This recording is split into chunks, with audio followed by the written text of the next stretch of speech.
Paris. Combien de familles à papa et babazalia ba musicien, ba petit à papa Wemba ou papa Wemba format, combien ba na kina. Donc pour nous il vient beaucoup la zone mérité que 5 ans après. Donc ça papa Wemba zalaki moto aboyami. Nanda Banzambo Yokaka.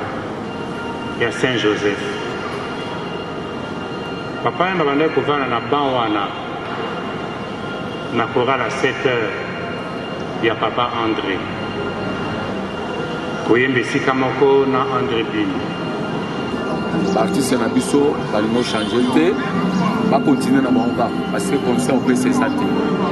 Les loyaux, ceux qui sont la diaspora, l'association Nabiso, Biso tout aux alliés.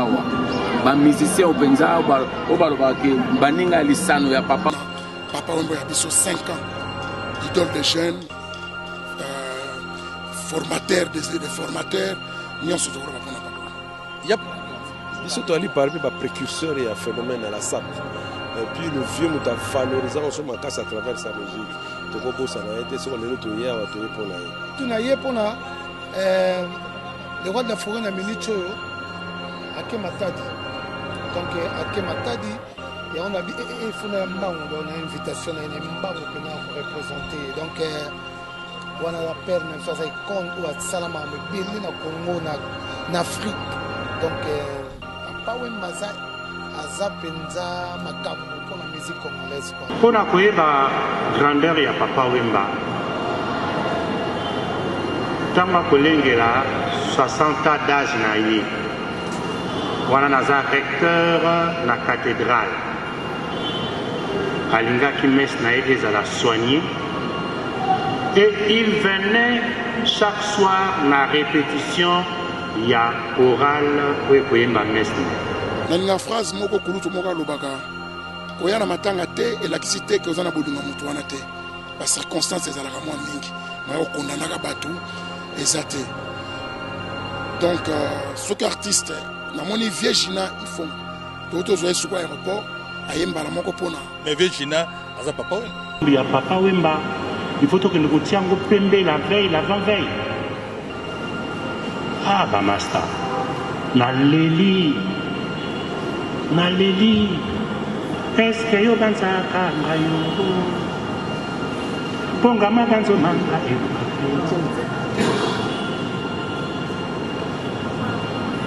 5 ans après.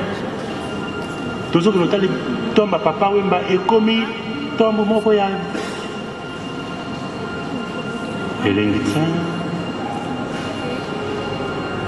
Amaka ominga olobate paix à son âme toyé parce que tokendaka nanzoto même l'esprit est là, il est là parmi nous. Alors naza minga olobate donc vous comprendre ngai.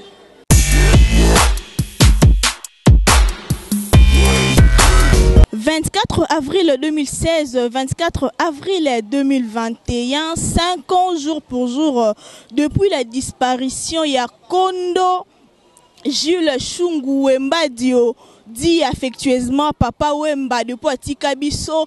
Vraiment, les lots qu'on rendre hommage qu'on mérite. Tout ça qui bongo na cimetière, il y a nécropole, il pas eu parce que Bakunda qui est toujours na cadre à commémorer mort naïe et awa. Tozali bongo na kati ya paroisse Saint Joseph toye awa pour ko rendre ba action de grâce na biso na tina MS oh vraiment toye ko rendre ba hommage na biso pour na messe y action de grâce ya Kondo atika biso Jules Wemba dit Papa Wemba vraiment ensemble avec Bob Sakadika na kotika bino tokota na kati tona to savourer nos messes total à déroulement MS et puis on va revenir tout juste après.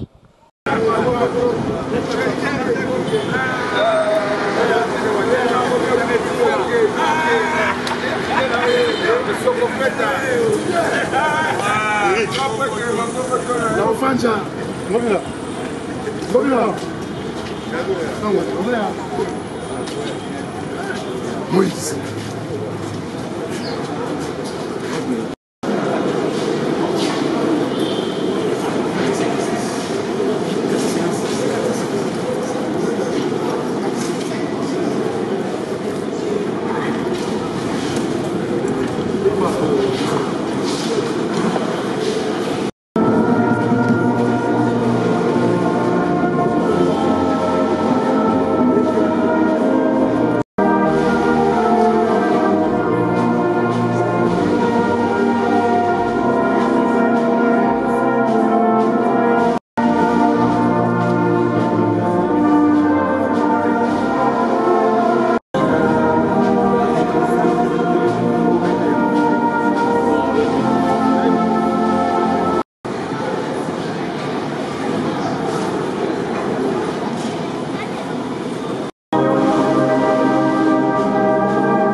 Il faut bozala.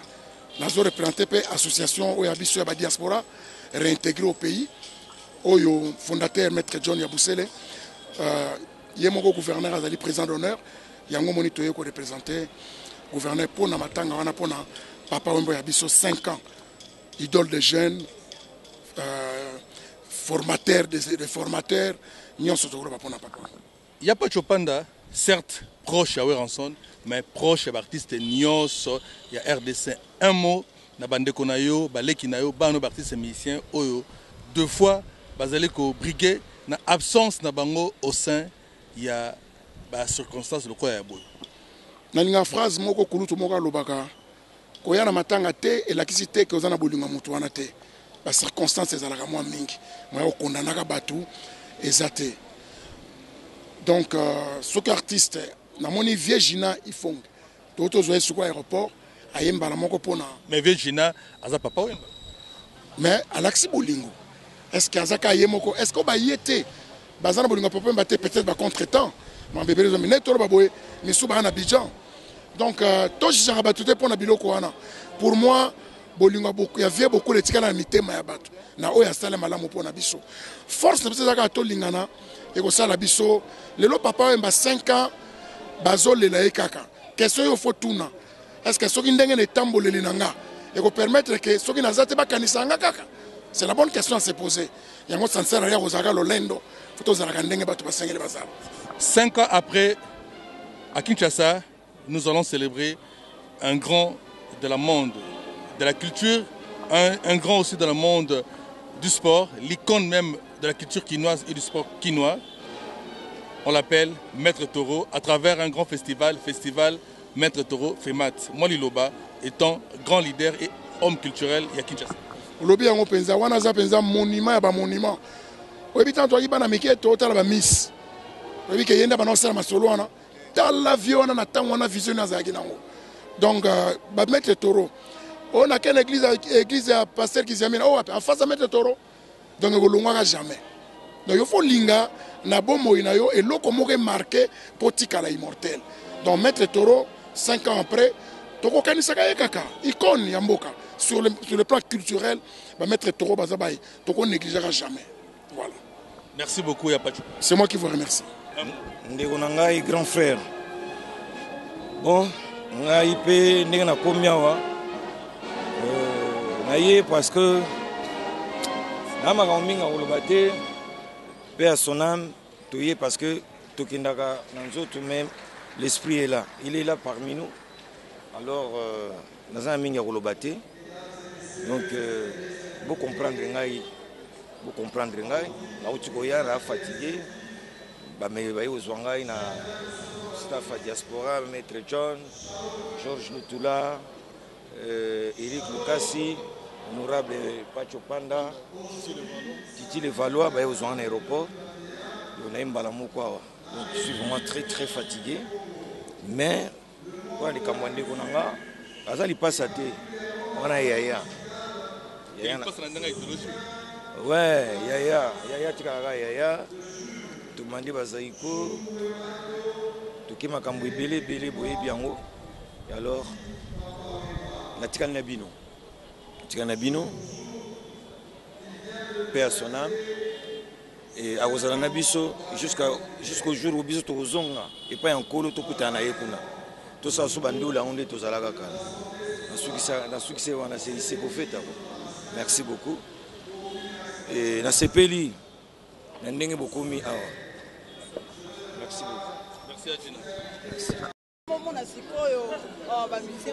Nous sommes là devant un grand musicien de notre pays, et d'abord Papi Kakol. Bonjour, bonjour. Et tout le monde est là 5 ans, jour pour jour, depuis que Batika Bisso. Depuis Batika Bisso, tu es là 5 ans, et où ça le bon, ngapo nanga elo galiboso na kumisaka na nzambe parce que nga la que papa wemba kufate azaka na biso toujours elongo parce que archive neti kala ya lelo le msozo tale na TV bomo na neti azaka na voyage moko boye baza quelque part ozonga le kin donc ndenga bonzambe zaka nzela na biso nyonso donc biso tout tokokeka na nzela wana donc faut kumisaka nzambe. Bon, ma souvenir, ngana papa, nazwa grâce ya obeta na rêve na biso, au artiste congolais nyonso bazaka nango que un jour faut obeta na papa wemba. Mais ngana nazwa grâce wana nazwa on a 3 jours na so tobetaki na Inter au échange le combo. Après wana tokenaka festival moko na Goma. Siko papa kenaka ye moko. Ayaka na ba musicien te. Donc si manabiso ya maison mère biso tobete la 3 chansons donc à partir à wana na monique bon na sunelo ko prouver mon qualité ma sabete le papa ma n'avait pas Big Boss le roi de la forêt donc c'est bon. Oui voilà to c'est beli bingo to va monsieur mo ya mais tout le monde Papi Kakol tout le monde déjà wera. Merci. Donc ngakutu na ye pona le roi de la forêt na minicho ake matadi. Donc ake matadi. Et on a dit il faut une invitation à une mbango pour représenter donc on a la perne ça c'est con ou à salama mais belé na Congo na Afrique donc papa wembaza aza penza makambo pour la musique congolaise quoi donc c'est ça quoi là on a rolo bango oui tout s'appelle beaucoup merci mais pas musicien vraiment ba mais tout s'appelle celui ba yete eza na éviter empêchement mais il y a des magasins matanga te donc na éviter donc mais na bikela msu bazana banzela le msu bazoya donc tona si bomona mona bango voilà merci beaucoup merci la jour on peut dans la qui procès à évoluer si qu'on prend au côté peno que les petits place ba prisonnier balaka fait beaucoup la MC ngabele valoir au moins ndenge ozala kenda kaka malema soko prisonnier atunyo ko loba ku te po bakokanga yo tikali pewana en tout cas tikala vrai souvenir pour nga mais c'est mon vieux na yamba et plusieurs fois nda kunanga ba concert na betsa ba événement na Efoloko na Suisse donc vraiment c'est mon vieux et puis côté boyebi moyen na lobéate côté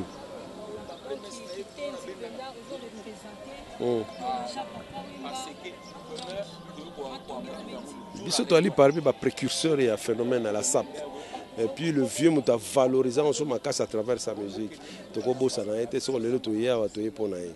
To est vraiment na lo baninga papa Mba. Merci beaucoup. Tina watina uti Paris. Combien de bami ya papa Mba bazali ba musicien, ba petit ya papa Wemba ou papa Mba format, combien ba na kina. Donc pour ngai vieux beaucoup la zo mérité 5 ans après. Donc ça mawa vraiment. Message nini que l'on sait parce que tu es maître John Abisele Azara. Donc ça pendant 2 mois donc mawa le lope papa et maman l'artiste na biso balimo changer te va continuer na bango parce que comme ça on peut c'est ça le loyo soki biso ba diaspora association na biso tout aux alliés awa ba musicien openza o baloba ke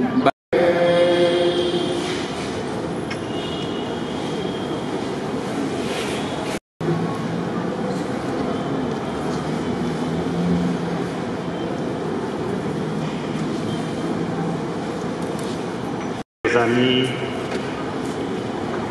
chacun en vos titres. C'était à la nuit finissant du 23 avril, le 24 naissant, que à Abidjan, en Côte d'Ivoire, sur la scène du festival de musique urbaine d'Anoumabou, que nous venait la triste nouvelle,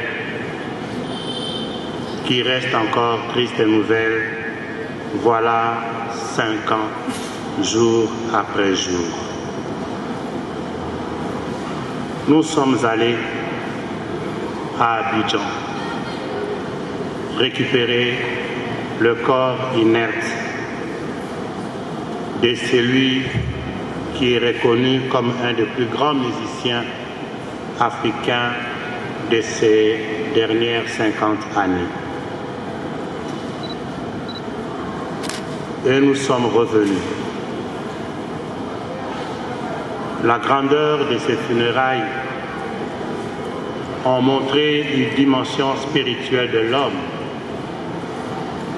ont montré une dimension insoupçonnée de l'homme. Je voudrais ici et aujourd'hui, en ce 5e anniversaire, vous partager d'abord l'homme du point de vue grandeur spirituelle à partir de sa foi. Et mon deuxième propos seront mes pleurs.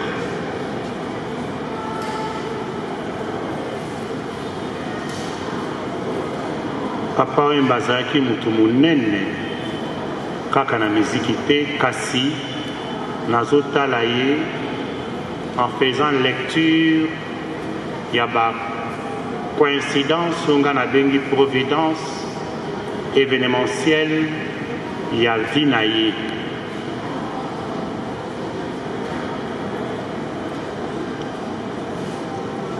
Papa Wemba azalaki mutu aboyambi na ndako ya Nzambe oyo kaka ya Saint Joseph. Papa Wemba bandaki kovanda na ban wana na chorale à 7 heures ya Papa André koyemba esika moko na André Bini. Bakulutu bazali awa baya Feli Misoli na so bazali Riva aza wana, Gilles Mosso boza wana, ndako ya Nzambe ne yango oyo. Esika azalaki acolyte master. Image na ye wana tia boye akangaka ngo kuna na jibe na likolo ndenge azalaki acolyte na ndako ya Nzambe oyo. Mingi bayebaka te mpo nini akanaki mpe adesidaki te abala awa. Mpo na koyeba grandeur ya Papa Wemba, ntango akolengela 60 ans d'âge na ye wana naza recteur na cathédrale, alingaki messe na ye ezala soigné et il venait chaque soir na répétition ya chorale oyo koyemba messe.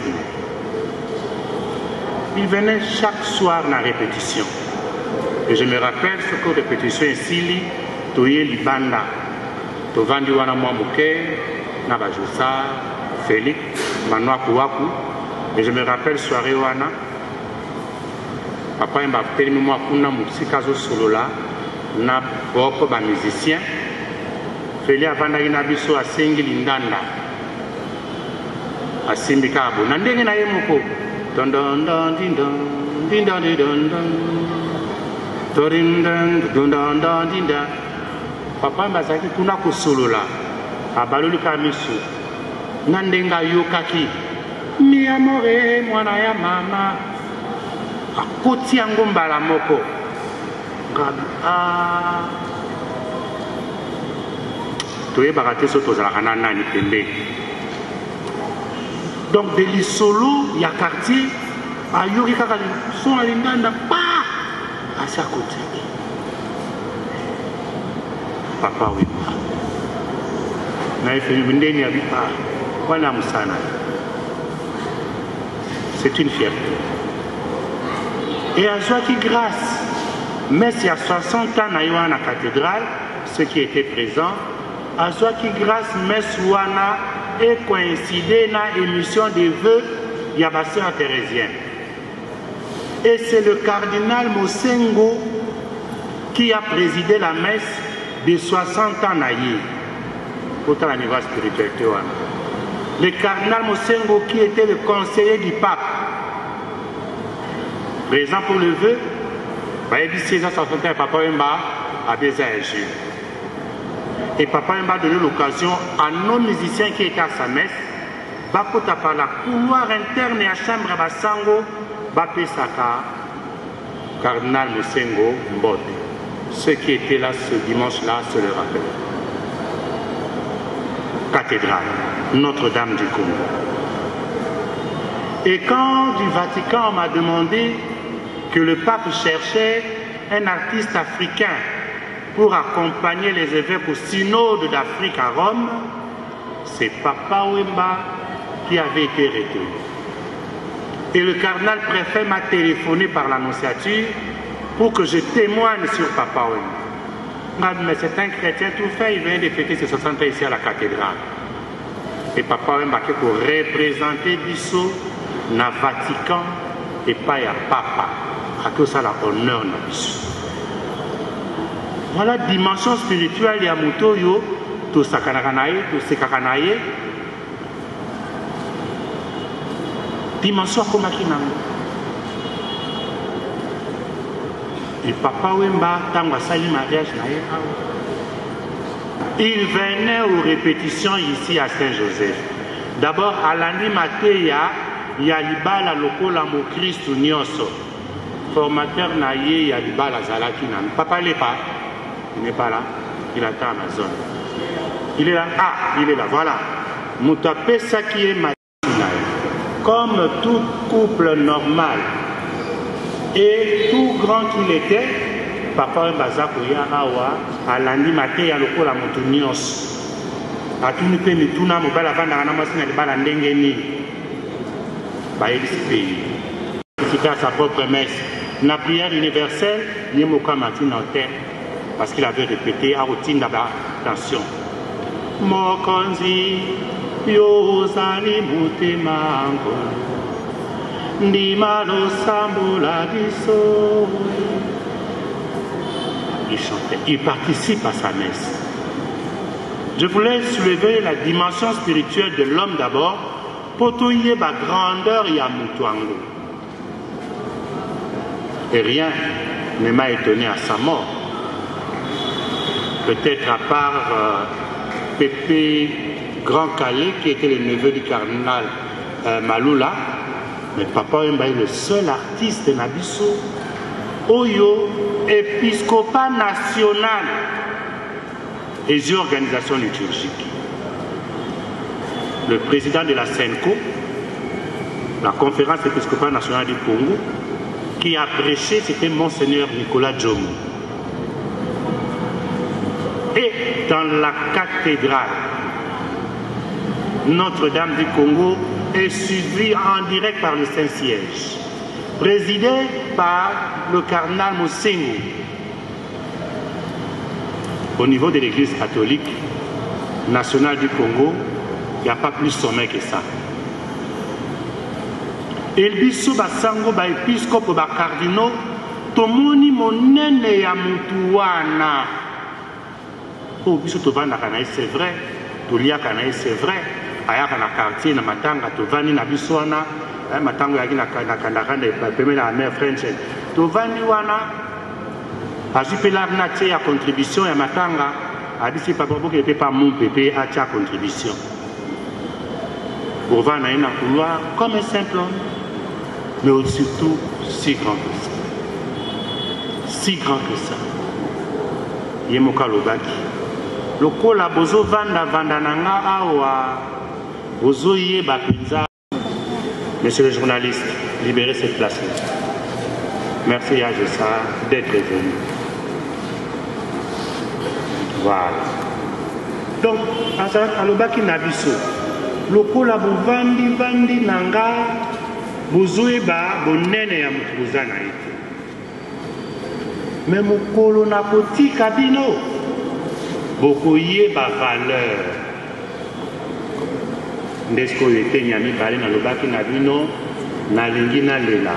Mais après, et je me souviens, la messe n'a théâtre n'a parlé du peuple n'a veillé.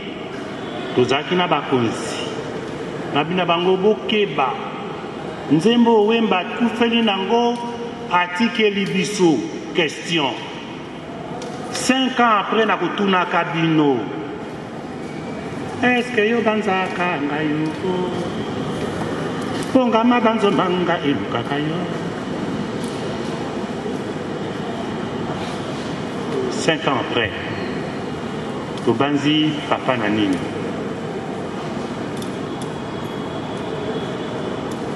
5 ans après, tombe ya papa Wemba. Il faut que nous tiennes pembe la veille, l'avant-veille. Ah bah master, na leli, est-ce que yo banzaka ngayo? Ponga mabanzo manga eluka.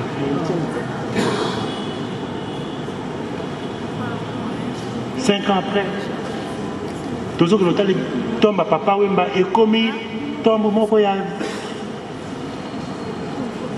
elengitsa. Tozolata kitoko, tolataka kitoko, ndenge ya lingaki. Tozotambola bien, ndenge ya lingaki. Tozotia ba sapatu, ba chaussures, jime, ndenge ya lingaki. Tozotia ba parfum, ndenge ya lingaki. Mais il a les liamaster.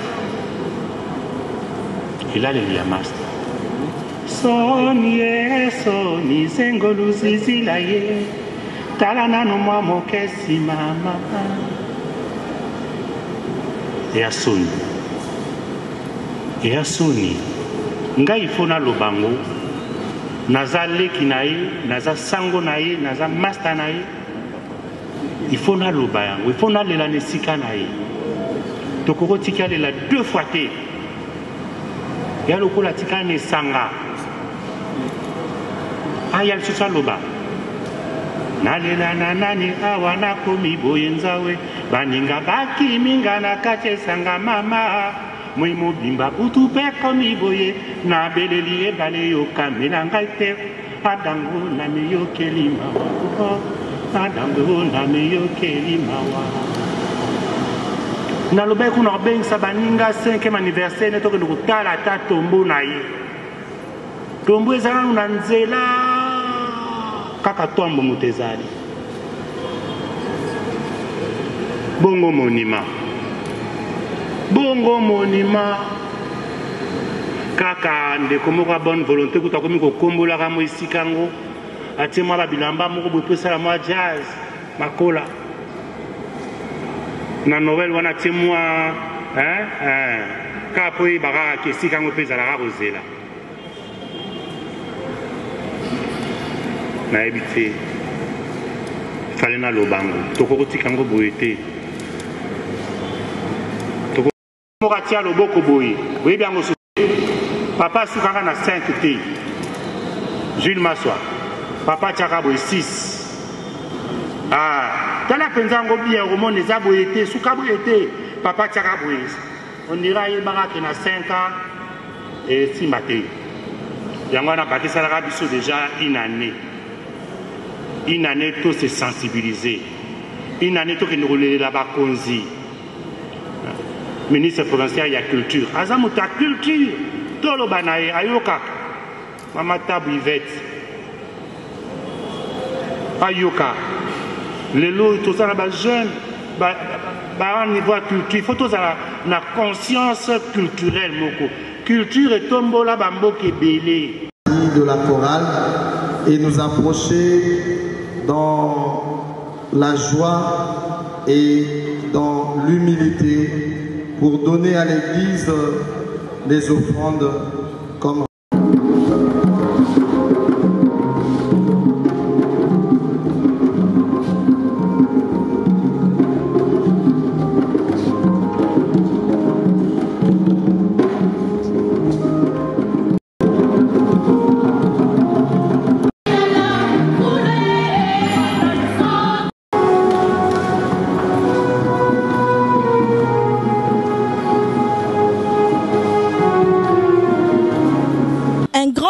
na ba fidèle internaute nyonso ya Katase 13 TV aussi bon kolanda messe ya action de grâce na paroisse ya Saint-Joseph Bipaiwa plutôt que rendre hommage na le grand musicien Oatika Biso Papa Wemba vraiment akenda depuis 2016 lelo 50 jours pour jour à Tiki Biso yango Biso tolobaki kaka na tina ko informer bino ya ko pesa bino vraiment ba news to yaki a ko kitokiteki sur le terrain na tina ya ko rendre hommage bo monaki pe ba interview to sali batu ba lobby muta pesi vraiment contribution na ye batu ba lobby par rapport kaka ya ko rendre Papa Wemba hommage mais comportement moko to ko déplorer vraiment to moni présence ya ba musicien té. Or Papa Wemba fut un grand musicien à tombola et tondar yamboka à travers sa musique, mais le comportement que nous déplorons, ton omniprésence sur les musiciens, to habité zaki dit yanini ya empêchement, to yanini vraiment et ça libiso passe parce que Papa Wemba fut un grand musicien, mais ton omniprésence ya bande konaye ba musicien et tozalaki pe lisusu na nécropole na tina ete ko rendre ka hommage bomonaki ba gerbe de fleurs et pesamaki batu baki vraiment ko rendre hommage bomonaki ba saper batu ndenge na ndenge ba yaki kaka na tina ya ko rendre hommage na Papa Wemba. Comme on le dit, l'artiste ne meurt pas, il reste toujours gravé à travers ses œuvres. Papa Wemba kufaki mais akufite spirituellement toza na ye par rapport à ba œuvre na ye oyo asala par rapport ya makambo asala ndenga tombole tandar ya mboka na musique na ye vraiment toza toujours reconnaissant sans ka kufa mais pour na biso akufa te atikali gravé à travers ba œuvre na ye ezalaki bongo Katase 13 TV hein Christella Menaya kozaki na micro bongo na caméra ezalaki Bob Sakadika toaki toujours na tina ko informer bino na tina ko pesa bino vraie information mais sili ate na couloir moloka ezo yinda mabe ba concert ezo beta ndenge na ndenge kaka toujours na tina ya ko valoriser un grand artiste o akufa et à titre de rappel azalaki kaka artiste et musicien aimé, il était aussi acteur, a joué à plusieurs films, notamment le film La vie est belle, où ça a impact, film où est tellement makasi, vraiment tu regretter présence, il y a musicien, ils présence vraiment, il y a bano Papa Wemba tika bana moloka, il te moni présence, ta bango vraiment t'es na messe auto éviter, ce qui est là qui dit Anine. Vraiment quant à moi Christella Menaya pour le toile de la presse, je vous dis au revoir et on se retrouve prochainement pour un nouveau numéro de cette émission et d'ici là, portez-vous bien.